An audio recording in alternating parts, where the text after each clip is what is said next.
আল্লাহ বলেন কিছু মানুষ আছে এমন, তাদেরকে যদি কন্যা সন্তানের সুসংবাদ দেওয়া হয় তাদের চেহারাগুলা কালো হয়ে যায়, তাদের কপালগুলা এইভাবে কুচকায়, চেহারাগুলা কালো হয়ে যায়, কপাল কুচকায়, ভ্রুকুঞ্চিত করে।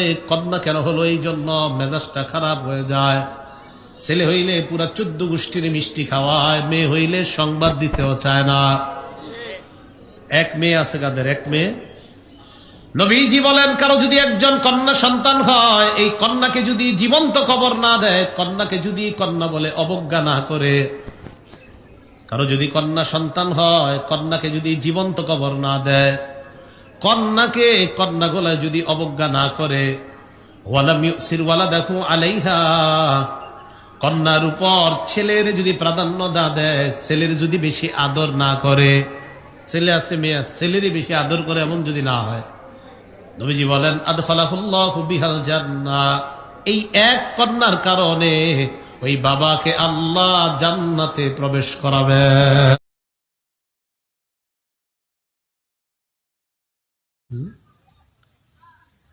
আপনাদের 2 কন্যা, আপনাদের অবস্থা তো আরো ভালো। তিরমিজি শরীফের 1914 নম্বর হাদিসের বর্ণনা, عن أنس بن مالك رضي الله تعالى عنه قال قال رسول الله صلى الله عليه وسلم,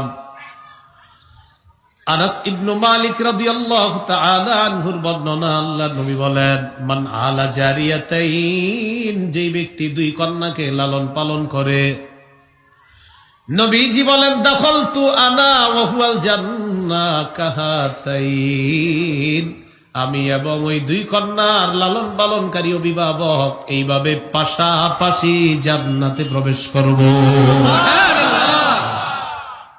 2 কন্যার অভিভাবক আর নবী এইভাবে পাশাপাশি জান্নাতে প্রবেশ করবে। আল জামিউস সগীর কিতাবের নাম, হাদিস নাম্বার 8083 নাম্বার হাদিস।